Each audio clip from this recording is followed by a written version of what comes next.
For most of the Middle Ages, until the 16th century, great free cities, safe behind their walls, vied for political power in Europe, with feudal kings and nobles whose wealth came from their vast landholdings. By the 16th and 17th centuries, however, improvements in artillery meant that walls could no longer ensure the safety of cities. At this time, a new and rising class of merchants allied themselves with the kings and nobles. With money supplied by the merchants, kings and nobles could hire large armies, equip them with the latest weapons, and extend their control over more and more territory. By the 18th century, the most powerful of Europe's kings had created national states in which capitalist enterprise was flourishing. The glittering royal courts were supported by new bureaucracies as well as by military might.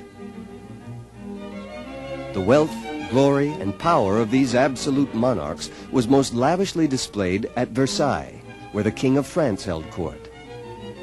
Here the wealthy elite could buy privileges ranging from lucrative offices to exemption from taxation.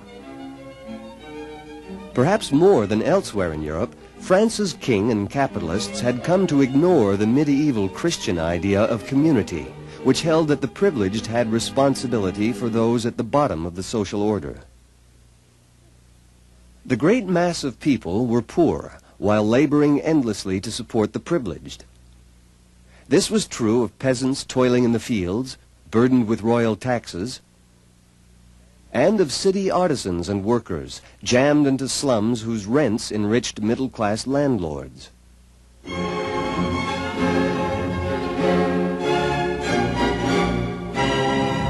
Suddenly, in 1789, a revolution began that lasted 10 years and shattered the established social order in France. First, a National Assembly met and refused to disperse until a constitution had been written. Then a mob overran one of the king's great prison fortresses and took control of Paris. Privileges, especially those of the great aristocrats, were abolished. And the King and Queen of France were overthrown, imprisoned, and beheaded. An army of French citizens, inspired by revolutionary ideals, defeated professional armies sent against them by the monarchs of Europe. As the revolution swept on, it began to devour its leaders in a bloody reign of terror. Finally, after 10 years, it ended in the dictatorship of Napoleon Bonaparte. But the revolution was a turning point in Western history, with echoes that can still be heard today. To understand how and why the revolution came about, we need to look more closely at French society in the 1780s. At that time, the people of France were divided by law into 3 estates. Each estate included members of all social and economic classes. The first estate consisted of the clergy, from the richest bishop to the poorest parish priest. The second estate was made up of the nobility. Although many nobles were wealthy, most were not. These nobles sought laws to restrict the highest positions in society to the nobility. They bitterly resented the king for selling key positions in the army, the church, and other social institutions to wealthy commoners. The third estate included everyone else, about 98% of the population. Here were wealthy merchants, doctors, artisans, shopkeepers, laborers, and most of all, peasants. At the bottom of the social scale, the peasants made up 85% of the population. The peasants surrendered about 70% of their income to the tax collector to support the privileged classes. Their chief desire was to reduce this burden.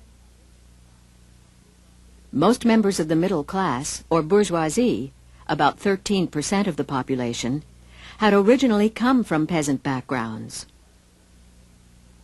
The lower middle class, or petite bourgeoisie, consisted of businessmen, traders, and shopkeepers, artisans and skilled workers, and members of the professions, doctors, lawyers, journalists, and some clergy. The businessmen and traders wanted economic freedom. Freedom to invest their money for personal gain without the taxes and controls imposed by the king and local aristocrats. Skilled workers and artisans wanted freedom from the capitalist financiers who increasingly controlled their trades and their wages. Members of the professions, especially lawyers and journalists, supported the new ideas of freedom and equality for the individual. The upper middle class, or haute bourgeoisie, the wealthy landowners, civil servants, and financiers who controlled most of the country's banking, commerce, and industry, also advocated individual freedom. This class resented the aristocracy and clergy and sought to replace privilege based on birth with privilege based on merit or wealth. The clergy made up less than 1% of the population, but possessed enormous privileges, from large landholdings to freedom from most taxes, including the tax on land. A few churchmen were wealthy and powerful. But most clergymen were either poor or middle class. Unable to advance to the highest church offices, some of them were outspoken opponents of privilege and power. The nobility, 2% of the population, generally felt it beneath their dignity to engage in capitalist enterprise. In fact, many of them were prohibited by law from doing so. Consequently, they often lived in genteel poverty. The lives of the wealthiest, consisting of about 200 families, were centered on the king and the court. They lived in luxury and ease, exempt from many royal taxes, and automatically granted the most prestigious and financially rewarding government offices.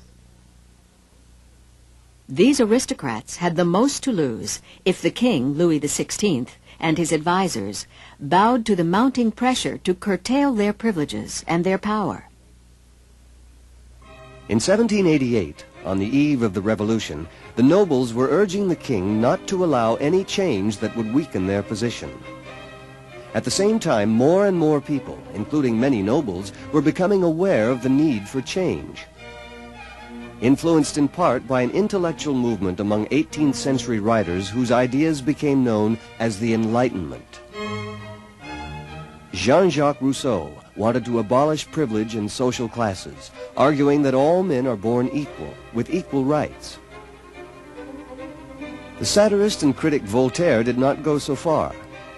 He thought that all men have natural rights that should not be abused by the privileged few, but believed in an enlightened monarchy. Montesquieu, a lawyer and a philosopher, thought that government should be a contract between king and people, with obligations on both sides. Many of these ideas found expression in the American Revolution and its Declaration of Independence, which upheld the democratic rights of the individual citizen. The French monarchy had invested large sums of money to support the American colonists against the British, not expecting that ideas stirred up in America would soon come home. The French Revolution began as a conflict between Louis XVI and the aristocracy over money. France had experienced a great population increase during the 18th century. Then, in 1787 and 1788, poor harvests created famine, which brought large-scale unrest. To make matters worse, no money was available from the royal treasury to purchase food from abroad. The treasury was empty, partly from extravagant court expenditures. But the main reason was the long-standing and costly rivalry with Great Britain, which had led the French government to go heavily into debt to support the American Revolution. Jacques Necker and other of Louis's finance ministers proposed to abolish many social and economic privileges and to compel all classes to pay more equitable taxes. But the privileged insisted that changes in the system of taxation could be voted only by an assembly of the entire nation. Louis XVI, well-intentioned but weak-willed and lacking in energy, hesitated to assert the power of the throne. both the aristocracy and the bourgeoisie clamored for a meeting of the Estates General, an official assembly representing all three estates. On May 5, 1789, amid great popular excitement, the Estates General gathered at Versailles for its first meeting in 175 years. Immediately, a struggle developed over voting. Each estate had traditionally cast one block vote, enabling the clergy and the nobility to outvote the third estate by 2 to 1. The aristocracy had counted on this arrangement to vote down the new taxes. But the third estate now demanded that each representative have a separate vote. Citizens were besieged with pamphlets on the issue. In one, the Abbé Sieyès wrote, "What is the third estate? Everything. What has it been before? Nothing. What does it demand? To become something." On June 17th, the 600 members of the Third Estate declared themselves a National Assembly. They were joined by poor parish priests and a few other members of the First and Second Estates. On June 20th, locked out of their meeting hall, they adjourned to an indoor tennis court nearby and swore, "Never to separate until the Constitution of the kingdom is established." On June 23rd, the king seemed to agree to accept the National Assembly. The revolution had passed from aristocratic to bourgeois control. The king, meanwhile, gathered his troops. By July 1789, violence was in the air. Royal troops were massing at Versailles and in Paris, where people rampaged through the streets, fearful that the king would somehow undermine the revolution. On July 14th, Paris mobs attacked and overwhelmed the Bastille, an ancient prison fortress and symbol of royal tyranny. 3 days later, the king, hoping to defuse the violence and gain control of the revolution, dispersed his troops and arrived in Paris, where he appeared before crowds wearing the revolutionary tricolor. But the king's appearance had the opposite effect. Violence and chaos now swept across France in what is known as the Great Fear. Aristocrats' houses and estates were looted and burned by peasants who hoped to destroy records of feudal taxes owed to landlords. Officials of the old order were driven from office or killed, while representatives of the bourgeoisie took control. At the same time, fearful that the king might strike back by summoning a foreign invasion, the people seized arms and ammunition. At Versailles, where the National Assembly continued to meet, the revolution also went forward. On the evening of August 4th, in a mood bordering on hysteria, nobles and clergy renounced their traditional privileges. The old feudal order was crumbling. On August 26th, the Assembly adopted a Declaration of the Rights of Man and Citizen, drawn up mainly by Lafayette, an aristocrat and hero of the American Revolution.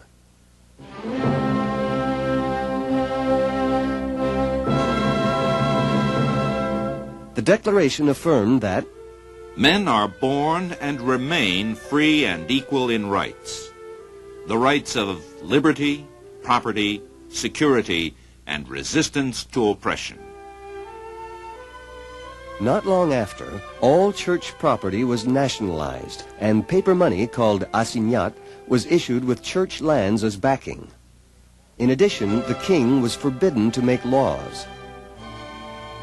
Thoroughly alarmed, Louis XVI at first refused to approve these reforms. Tension mounted as he again surrounded Versailles with troops. On October 1st, 1789, an army banquet was held at Versailles, with Louis and Queen Marie Antoinette in attendance. Amid much drunkenness, officers insulted the revolution and sang royalist songs. When news of the event reached Paris, angry crowds gathered and began to set up barricades. For the second time, but not the last, Paris mobs seized control of the revolution. On October 5th, a great crowd of women from the poorer quarters of Paris furious that counter-revolutionaries held banquets while they went hungry, gathered to protest against the high price and shortage of bread. Then they set out for Versailles to present their grievances to the king. After breaking into the palace, they forced the royal family to return with them to Paris. An account of the return trip reported, They carried the heads of 2 luckless members of the bodyguard and accompanied these ghastly trophies with hideous songs. The National Assembly soon followed the king to Paris, but not before many monarchist members resigned and fled abroad rather than face the city's mobs. As each day passed, the course of the revolution was increasingly influenced by the citizens of Paris, who tended to be more radical and more politically active than people in other parts of France. Most radical of all were the sans-culottes, so called because they generally wore trousers rather than knee breeches or culottes. Mostly shopkeepers and artisans, the sans-culottes dominated local government in Paris and put great pressure on the more cautious National Assembly, many of whose members were wealthy bourgeoisie. Paris was also a center for radical journalists and propagandists. Newspapers and magazines flourished, some even daring to suggest an end to the monarchy and the establishment of a republic. Political clubs and societies multiplied. Although the revolutionary movement was broad, it tended to split into warring factions. One of the more radical groups, the Jacobin Club, met in this former convent. The early part of 1790 saw the National Assembly hard at work, passing still more reform measures and trying to frame a constitution. In the Assembly, radical groups known as Jacobins and Girondists sat to the left of the Speaker, moderate constitutional monarchists in the center, and nobles to the right. The political terminology of left for radical, center for moderate, and right for conservative originated with the seating in this assembly. The largely bourgeois members directed much of their attack against the first and second estates. Religious orders were suppressed and their property confiscated, while the titles of the nobles were abolished. The Assembly's most controversial measure was the civil constitution of the clergy. It required priests to swear their first loyalty to the French state rather than to the Pope in Rome. This measure was bitterly divisive in the strongly Catholic country. But most of the French seemed to welcome what was happening. Their feelings were expressed in a huge festival held in Paris on July 14, 1790, the first anniversary of the fall of the Bastille. The English poet Wordsworth summed up the broad European sense of unity and enthusiasm. Bliss was it in that dawn to be alive, but to be young was very heaven. However, the following year saw mounting unrest and constant plots and intrigues, with the king and queen themselves often joining in. Finally, in June 1791, members of the royal family disguised themselves and attempted to escape from France. At the small town of Varennes, they were arrested after the king was recognized along the way by the man in charge of one of the posting stations. Upon their return to Paris, they faced an angry populace. Demands for a republic mounted. On July 17th, a huge crowd assembled on the Champ de Mars and called for an end to monarchy. To contain the mob, a troop of National Guards, commanded by Lafayette, was sent by the National Assembly. Tempers flared, the troops fired, and 50 people lay dead. The citizens of Paris were now pitted against both king and National Assembly. In the autumn of 1791, the Assembly finally presented the nation with a new constitution. The king, whose limited powers had been suspended until he agreed to sign it, gave in. Elections were held for a new legislative body. This constitution expressed the aspirations of the bourgeois revolution. Qualifications for voting and holding political office were based on property ownership and wealth rather than birth. Noble and clerical privileges were abolished, free speech was guaranteed, and the powers of the king were defined by law. But to people in the Paris streets and clubs, the Constitution was a betrayal of 1789 and of the rights of man. They accused the Assembly of creating a new aristocracy of wealth. Meanwhile, many nobles and clergy, as caricatured in this revolutionary cartoon, were fleeing with as much wealth as they could carry, leaving France for countries where kings and aristocrats were still in control. The rulers of Austria and Prussia had already declared that they and their fellow monarchs would take up arms against France if Louis XVI's position were seriously threatened. As for Louis, his fate was suspended between those plotting to overthrow the revolution and those who hoped to get rid of the monarchy.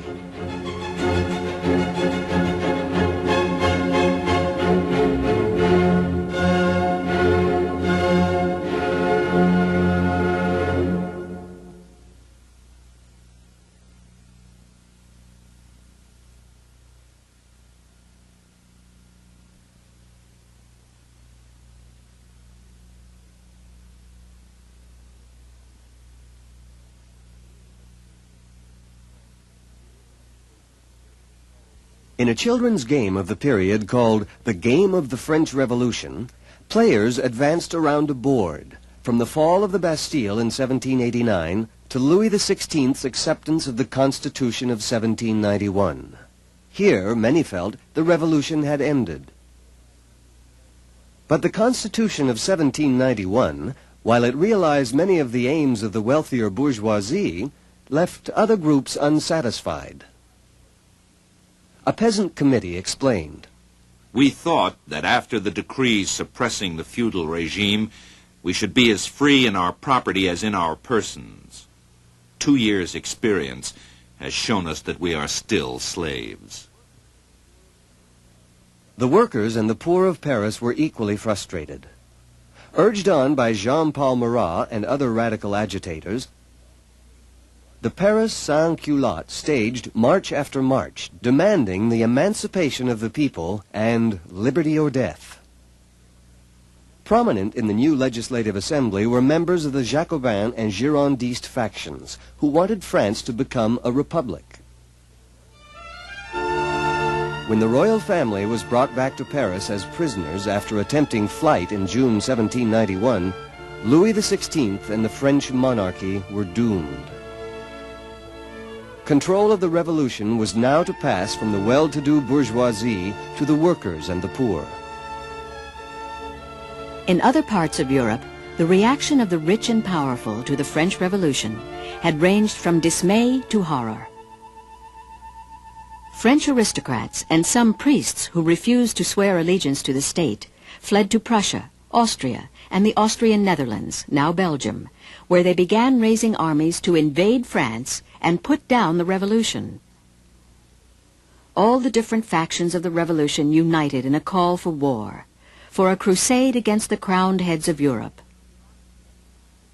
Louvet, a Girondist deputy, declared, "France shall take to arms at once. We shall surround the palaces with bayonets, but into each lowly hut we shall bring a translation of the rights of man." In April 1792, the Assembly declared war on Austria. Volunteers enlisted by the thousands. Everyone seemed enthusiastically in favor of war. The king, busy playing off one group of revolutionaries against another, hoped for an Austro-Prussian victory that would restore his authority. Lafayette, extremely ambitious, hoped to lead a French triumph and then to use his prestige to ensure a continuation of moderate constitutional monarchy, controlled by him. Dumouriez and other Girondist ministers thought that war could spark a general revolution in Europe. Finally, radicals, such as Marat, thought that the strains of war would hasten the downfall of the monarchy in France.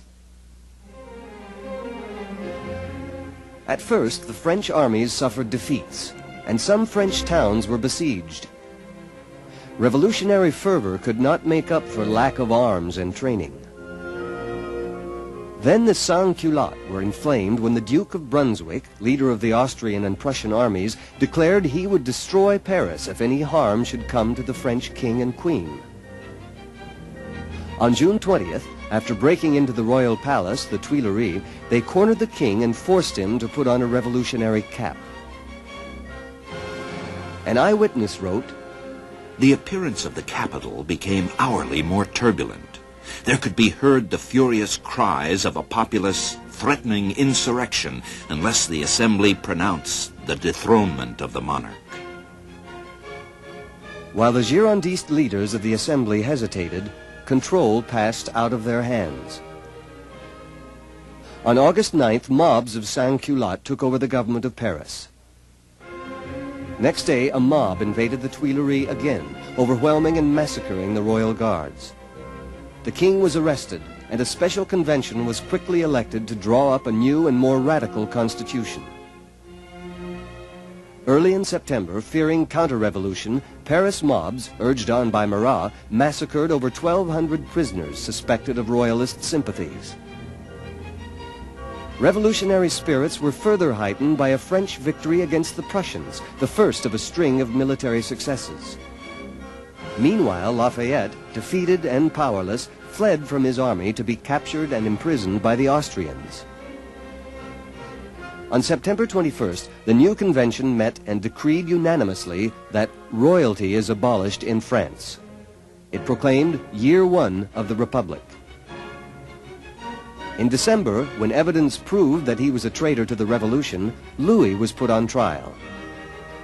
He defended himself with clumsy lies, and in January 1793, he was guillotined. As the executioner held up the severed head, the crowd shouted, "Long live the Republic!" The new convention reflected the fact that the revolution was no longer controlled by the wealthier bourgeoisie. The nobles of the 1790 National Assembly had emigrated or were in prison. The bourgeois Girondists were still the largest group, but now sat on the right. Jacobins and their allies, known as the Mountain, sat on the left. A large number of unallied deputies, known as the Plain, occupied the middle. The new republic faced major problems. A peasant uprising in central France brought famine and economic chaos, and abroad there were military defeats. An extreme left-wing group, known as Les Enragés, began to pressure the Girondists by demanding total government control of the economy, an idea that terrified the bourgeoisie, while delighting the sans-culottes. The convention rejected this idea, but adopted another left-wing proposal, setting up a committee of public safety to find and punish anyone suspected of opposition to the revolution.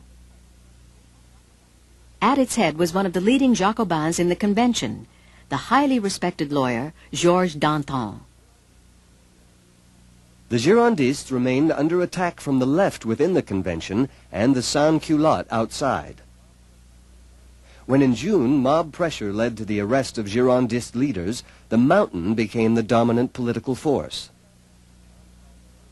Soon afterwards, Jean-Paul Marat, hero of the sans-culottes, was murdered as he sat in his bath by Charlotte Corday, a young Girondist supporter and the daughter of an impoverished noble family. Marat's murder roused the left to further action. In August, a decree conscripted all young French men into the army, the first mass mobilization of citizens on behalf of a national government. In October, Queen Marie Antoinette was guillotined.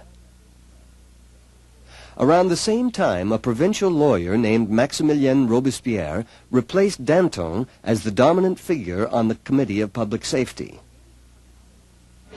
The Committee of Public Safety, headed by Robespierre, now ruled France in the name of the convention.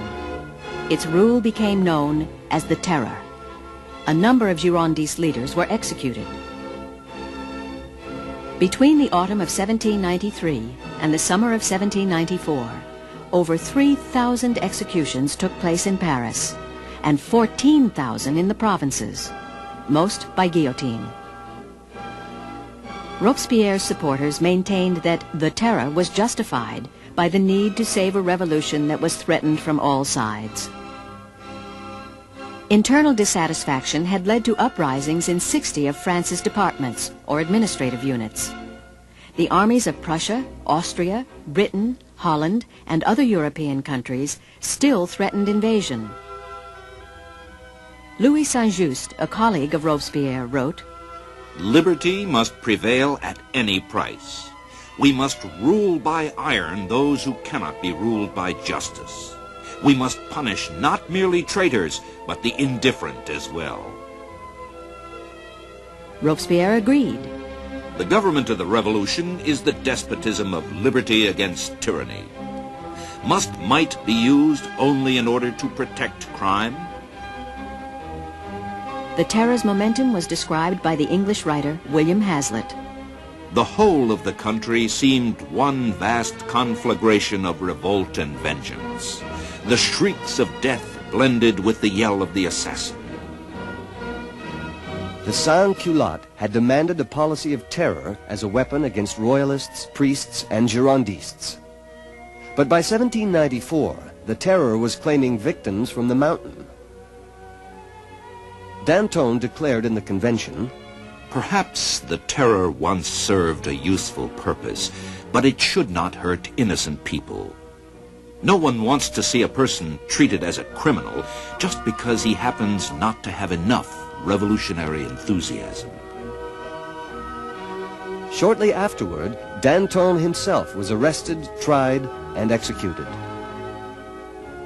The Terror became increasingly difficult to justify as French victories reduced the threat of foreign invasion. In July, Robespierre was denounced as a dictator, arrested, and along with his supporters, quickly executed. The Terror of the left was over. It had been started to protect the revolution from its aristocratic enemies, but it ended by persecuting its bourgeois and sans-culotte supporters. The people, who had come to identify democracy with terror, had ceased to support either. With the fall of Robespierre, the revolution veered to the right. As Girondist supporters were released from prison, control in the convention was regained by wealthy bourgeoisie, supported by officers from the army. In the streets of Paris, gangs of right-wing middle-class youths, known as muscadins, attacked Republican clubs and fought with sans-culottes. While throughout the provinces, left-wing sympathizers were massacred in a reaction known as the White Terror. Inflation and unemployment soared through the winter of 1794 and 1795. Bread was rationed, and the value of revolutionary banknotes, or assignats, plummeted. Some middle-class profiteers and speculators made fortunes. To the sans-culottes, the gap between rich and poor seemed almost as wide as before 1789. The poor of Paris made two final attempts, both unsuccessful, to turn the political tide. A mass demonstration held on April 1st, 1795, was easily broken up by the National Guardsmen and the muscadins. On May 20th, a crowd of armed sans-culottes surrounded and invaded the convention, attempting to influence deputies through violence as in the past. The army restored order, putting the revolution beyond the reach of street politics. The left was now crushed. But the moderate bourgeois government still had to deal with a royalist uprising in Paris in October 1795. A young artillery officer named Napoleon Bonaparte played a key role in defeating these right-wing rebels. Meanwhile, the convention had concluded peace treaties with Prussia, Holland, and Spain. Internally and externally, the government was secure. A new constitution, restricting both dictatorship and democracy, dissolved the convention and established a 5-man directory and a 2-house legislature. Under the Directory, the values and style of the bourgeoisie dominated Paris life. The young Napoleon wrote, "Pleasure and the arts have regained their way in an astonishing fashion. Dances, theater, and women have become the great business of life. Ease, luxury, and good form have all returned. The memory of the terror is just a nightmare." One of the directors, Boissy d'Anglas, expressed the ideals of bourgeois politics. Absolute equality is a chimera. We must be ruled by the best citizens. You will find such men only among those who own some property and are thus attached to the laws which protect it. You must therefore guarantee the political rights of the well-to-do. One of the few to oppose these ideas was the journalist François Babeuf, leader of a small group of revolutionary idealists known as the Society of Equals.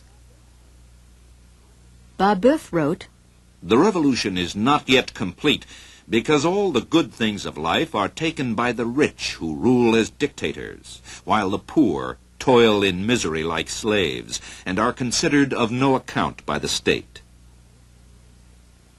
In May 1797, Babeuf was arrested, taunted by Paris crowds on his way to jail, and later executed.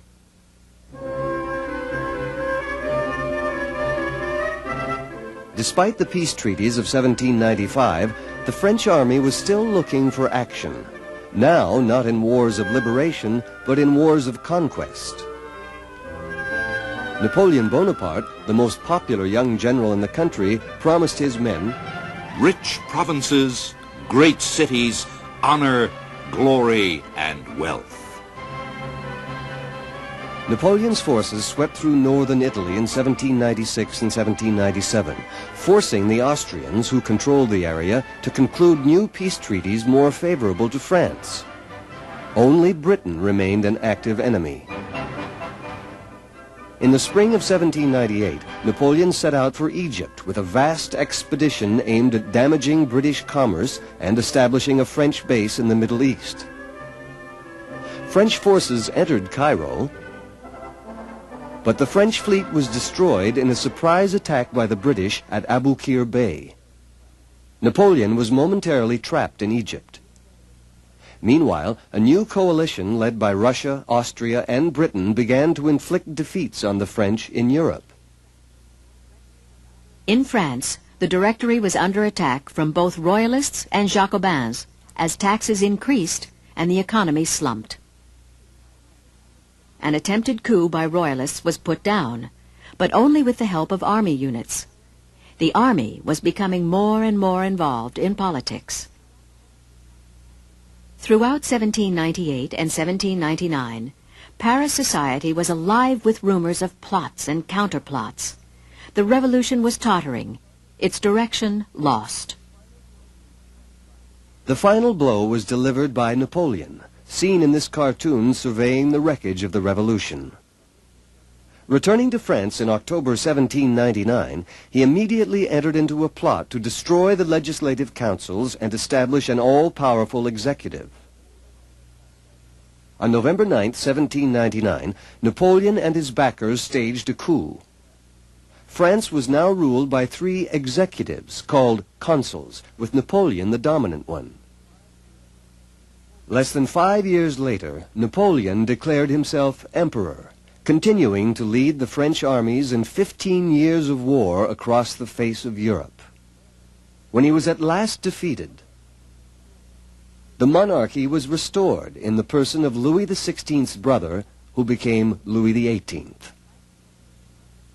Despite the dictatorship of Napoleon and the restoration of the monarchy, the French Revolution changed the world.